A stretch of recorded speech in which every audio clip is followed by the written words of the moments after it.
दोस्तों ये स्मार्टफोन में रैम और रोम जिसे हम इंटरनल स्टोरेज भी कहते हैं, ये आखिर क्या होता है?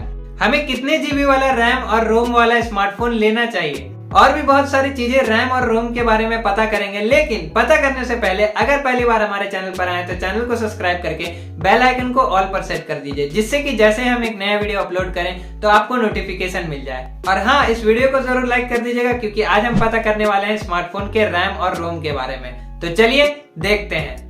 दोस्तों स्मार्टफोन का जो मेमोरी होता है ना, जिसे हम स्टोरेज कहते हैं, वो ज़्यादातर दो पार्ट्स में डिवाइड होता है, जिसमें कि पहला आता है रैम, जिसका फुल फॉर्म होता है रैंडम एक्सेस मेमोरी, और दूसरा होता है रोम, जिसका फुल फॉर्म होता है रीड ओनली मेमोरी।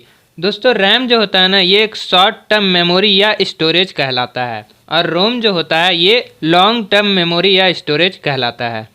दोस्तों रैम को हम स्मार्टफोन के ज़्यादातर रिसेंट ऐप यूज़ करने में देख सकते हैं, और रोम को हम जब स्मार्टफोन में फ़ोटोज़, वीडियोज़ या डॉक्यूमेंट या फिर कोई भी फाइल्स को जब हम सेव करते हैं तो वो रोम में सेव होता है, जिसे हम इंटरनल स्टोरेज भी कहते हैं। बेसिकली दोस्तों रैम जो होता है ना, ये जब हम स्मार्टफोन में बहुत सारे एप्लीकेशन को खोलते हैं तब ये उससे रिसेंट ऐप्स में रख देता है, जिससे कि इन फ्यूचर हम इसे यूज़ कर पाएँ। और रोम का काम ये होता है कि स्मार्टफोन में बहुत सारे फाइल को स्टोर करके रखना। तो ये होता है दोस्तों रैम और रोम का काम।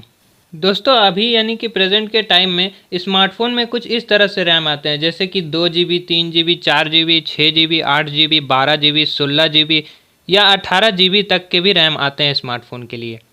और दोस्तों रोम यानी कि इंटरनल स्टोरेज अभी के टाइम में यानी कि प्रेजेंट के टाइम में स्मार्टफोन में कुछ इस तरह से आता है, जैसे कि 16 GB, 32 GB, 64 GB, 128 GB, 256 GB, 512 GB और 1 TB भी आजकल देखने को मिलता है, जैसे कि एप्पल के आईफोन 13 सीरीज़ में दिया गया है।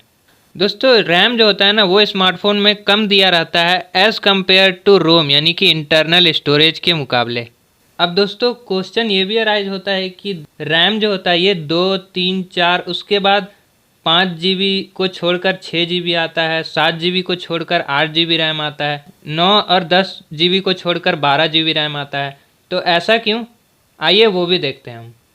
दोस्तों रैम या रोम जो होता है ना, ये ज़्यादातर दो स्टोरेज के कॉम्बिनेशन के साथ मिलकर बना होता है। आइए एग्जाम्पल के जरिए समझते हैं। जैसे कि 2 GB का रैम होता है स्मार्टफोन में, तो उसमें 1+1 GB का कॉम्बिनेशन को ऐड करके 2 GB का रैम बनाया जाता है। वैसे ही अगर कोई स्मार्टफोन में 4 GB का रैम है तो उसे 2 GB + 2 GB के कॉम्बिनेशन के साथ स्टोरेज मिलके उसे 4 GB का रैम बना दिया जाएगा। वैसे ही रोम यानी कि इंटरनल स्टोरेज के साथ भी होता है। जैसे कि अगर कोई स्मार्टफोन का रोम यानी कि इंटरनल स्टोरेज 16 GB दिया गया है, तो उसे 8+8 GB के कॉम्बिनेशन के साथ मिलाकर 16 GB बना दिया जाएगा। उसी तरह 16+16 GB के स्टोरेज कॉम्बिनेशन को मिलाकर 32 GB का इंटरनल स्टोरेज यानी कि रोम बना दिया जाएगा। इसका मतलब कि दो स्टोरेज के कॉम्बिनेशन के साथ मिलकर रैम या रोम को बनाया जाता है। 3 स्टोरेज को यूज़ नहीं किया जाता है। जैसे कि अगर 9 GB का हमें रैम चाहिए स्मार्टफोन में, तो उसके लिए 4 GB + 4 GB + 1 GB का हमें यूज़ करना पड़ेगा। तो इसमें 3 स्टोरेज का कॉम्बिनेशन बन जाता है। 4 GB पहला, दूसरा भी 4 GB, दूसरा और तीसरा 1 GB, जिसके कारण ये थोड़ा सूटेबल नहीं होता है और 9 GB का रैम हमें स्मार्टफोन में देखने के लिए नहीं मिलता है। तो इस तरह से रैम और रोम यानी कि इंटरनल स्टोरेज को बिल्ड किया जाता है। दोस्तों स्मार्टफोन के रैम का कुछ कॉम्बिनेशन भी होता है, जैसे कि अगर कोई स्मार्टफोन में 4 GB का रैम है तो उसके साथ या फिर 32 GB का इंटरनल स्टोरेज होगा, या फिर 64 GB का होगा, या फिर 128 GB का होगा।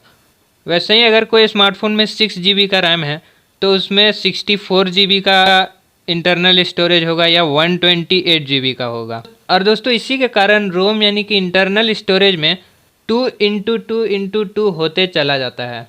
जैसे कि 16x2 = 32, 32x2 = 64, ऐसे करके बहुत सारा स्टोरेज चला जाता है। दोस्तों अभी के टाइम में स्मार्टफोन में कम से कम 4 GB का तो रैम रहना ही चाहिए। और दोस्तों यूसेज पे भी डिपेंड करता है कि आपको स्मार्टफोन में किस किस चीज़ का काम है, उस हिसाब से रैम या रोम को प्रेफर करना चाहिए। जैसे कि अगर आप एक मॉडरेट यूज़र हैं, ज़्यादातर स्मार्टफोन में उतना काम नहीं होता है, बस फेसबुक, व्हाट्सएप, इंस्टाग्राम, ट्विटर ये सब चलाना रहता है, तो उसके लिए 4 GB का रैम भी सफिशियंट है। बट अगर आप एक गेमर है, गेमिंग करना चाहते हैं स्मार्टफोन में, या फिर आपको कुछ हैवी टास्क करना है स्मार्टफोन के साथ, तो आपको कम से कम 6 GB से 8 GB तक के रैम वाले स्मार्टफोन प्रेफर यानी कि चूज़ करना चाहिए। और रोम की बात करें तो ये भी यूज़र टू यूज़र डिपेंड करता है। जैसे कि अगर आप फ़ोटोज़ या वीडियोज़ ज़्यादा रिकॉर्ड करते हैं या शूट करते हैं अपने मोबाइल से, तो उसमें स्टोरेज भरने का चांस बहुत ज़्यादा होता है। बट अभी के टाइम में 64 GB भी काफ़ी सफिशियंट स्टोरेज माना जाता है। वैसे 128 GB का भी स्टोरेज रहेगा स्मार्टफोन में तो भी चलेगा।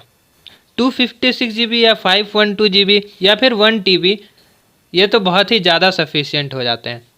दोस्तों अभी लेटेस्ट स्मार्टफोन में एक्सपेंडेबल वर्चुअल रैम भी आते हैं। दोस्तों जनरली क्या होता है कि जब हम बहुत सारे एप्लीकेशन को रिसेंट ऐप यानी कि बैकग्राउंड में छोड़ देते हैं तो पूरा रैम यूज़ हो जाता है, जिसके कारण फ़ोन जो है वो थोड़ा थोड़ा लैग करने लगता है या फिर हैंग भी करता है। तो इसे थोड़ा कम करने के लिए वर्चुअल रैम का यूज़ किया जाता है, जिसके कारण रैम को थोड़ा एक्सपेंड कर दिया जाता है 2 GB से 3 GB से 4 GB से 5 GB से 7 GB से और भी बहुत सारे GB से एक्सपेंड कर दिया जाता है रैम को, जिसके कारण रैम में थोड़ा और स्पेस हो जाता है एक ऐप को बंद करके दूसरे ऐप को चलाने के लिए, जिससे कि स्मार्टफोन थोड़ा कम हीट भी करता है, लैग भी थोड़ा कम हो जाता है और हैंग तो ज़्यादातर करता ही नहीं है और रैम भी इंक्रीज़ हो जाता है। जैसे कि अगर 6 GB का रैम हमें पहले से स्मार्टफोन में दिया गया है और एक्सपेंडेबल वर्चुअल रैम भी दिया गया है स्मार्टफोन में, तो उसमें जितना भी GB का एक्सपेंडेबल वर्चुअल रैम दिया होगा, जैसे कि 2 GB का दिया होगा, तो 6 GB से वो 8 GB का रैम वाला स्मार्टफोन बन सकता है। बेसिकली दोस्तों ये एक्सपेंडेबल वर्चुअल रैम ये काम करता है कि रिसेंट ऐप में जितने भी ऐप्स चलते हैं उन्हें मैनेज कर देता है। मतलब कि एक ऐप को बंद करके जो ज़रूरी वाले ऐप है उसे ये रिसेंट ऐप में ज़्यादातर स्टोर करके रखता है। और ये 2 GB का रैम रोम यानी कि इंटरनल स्टोरेज से ही कट कर आता है। दोस्तों ये तो हो गया रैम को एक्सपेंड करने का तरीका। बट अगर हम रोम यानी कि इंटरनल स्टोरेज को एक्सपेंड करना चाहे तो उसे हम SD कार्ड या फिर मेमोरी कार्ड भी जिसे कहते हैं, तो उससे हम स्मार्टफोन की स्टोरेज को एक्सपेंड कर सकते हैं। ज़्यादातर दोस्तों स्मार्टफोन में SD कार्ड के लिए स्लॉट दिया रहता है। वैसे दोस्तों स्मार्टफोन में 2 तरह के स्लॉट्स आते हैं। पहला जो होता है वो होता है डेडिकेटेड स्लॉट और दूसरा होता है हाइब्रिड स्लॉट। डेडिकेटेड स्लॉट में हम 2 सिम और 1 SD कार्ड एक समय पर इस्तेमाल कर सकते हैं, और हाइब्रिड सिम कार्ड स्लॉट में हम या फिर नहीं तो 1 सिम और 1 SD कार्ड या फिर नहीं तो हम 2 सिम को एक साथ इस्तेमाल कर सकते हैं।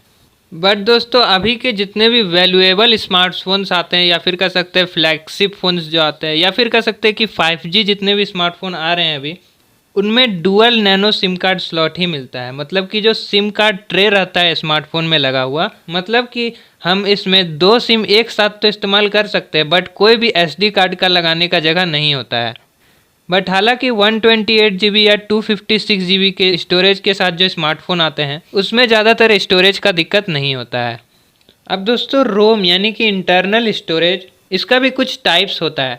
जैसे कि पहले के स्मार्टफोन्स में हमें eMMC टाइप के स्टोरेज देखने को मिलते थे और इसका कुछ वर्जन भी आता था, जैसे eMMC 1, eMMC 2 और भी बहुत सारे eMMC स्टोरेज टाइप के वर्जन्स आते थे। बट अभी के टाइम यानी कि प्रेजेंट के टाइम में ज़्यादातर स्मार्टफोन में UFS स्टोरेज का यूज़ किया जाता है और इसके भी कुछ अलग अलग वर्जन आते हैं, जैसे कि UFS 2.0, UFS 2.1, UFS 2.2, UFS 3.0, UFS 3.1। और ये वर्जन जितना लेटेस्ट रहेगा उतना ही अच्छा हमें स्मार्टफोन में रीड और राइट का स्पीड देखने को मिलेगा। मतलब कि जब भी हम कोई फाइल को कॉपी या पेस्ट करते हैं तो वो उतना ही फास्ट होगा जितना UFS स्टोरेज का वर्जन लेटेस्ट रहेगा। जैसे कि अभी लेटेस्ट में UFS 3.1 स्टोरेज टाइप काफ़ी फास्ट है। और दोस्तों सिमिलरली उसी तरह रैम का भी एक टाइप होता है और इसका भी कुछ वर्जन आता है। जैसे कि पहले के स्मार्टफोन में LPDDR3 रैम आता था, उसके बाद LPDDR4 आने लगा और अभी के स्मार्टफोन में हमें ज़्यादातर LPDDR4X रैम देखने को मिलता है और सबसे ज़्यादा लेटेस्ट वर्जन जो है वो है अभी LPDDR5 रैम। और ये रैम का टाइप जितना लेटेस्ट रहेगा उतना ही हम मल्टीटास्किंग आसानी से कर सकेंगे। आम भाषा में कहूँ दोस्तों तो रिसेंट ऐप में एप्लीकेशन को रख के हम बहुत देर बाद भी उसे यूज़ कर सकते हैं। मतलब कि ये रैम का टाइप जितना लेटेस्ट रहेगा उतना ही हमें स्मार्टफोन में बेटर रैम मैनेजमेंट देखने को मिलता है। और हाँ, मल्टीटास्किंग भी हम उतनी आसानी से कर पाएंगे जितना कि ये रैम टाइप लेटेस्ट रहेगा। जैसे कि अभी यानी कि प्रेजेंट के टाइम में LPDDR5 रैम लेटेस्ट है और काफ़ी फास्ट है और इसका रैम मैनेजमेंट भी काफ़ी अच्छा देखने को मिलता है। तो ये होता है दोस्तों स्मार्टफोन के रैम और रोम यानी कि इंटरनल स्टोरेज का कुछ टाइप्स। तो ये था दोस्तों स्मार्टफोन मेमोरी यानी कि स्टोरेज के बारे में एक डिटेल वीडियो। आई होप दोस्तों आपको इस वीडियो से कुछ सीखने या जानने को मिला होगा। दोस्तों अगर आपको इस वीडियो से रिलेटेड कोई भी क्वेश्चंस है तो आप उसे कमेंट सेक्शन में जरूर पूछिएगा, हम उसका आंसर देने का जरूर पूरा कोशिश करेंगे। तो यही था दोस्तों आज की इस वीडियो में, मिलते हैं अगली वीडियो में, तब तक के लिए take care, love you all and keep entertaining.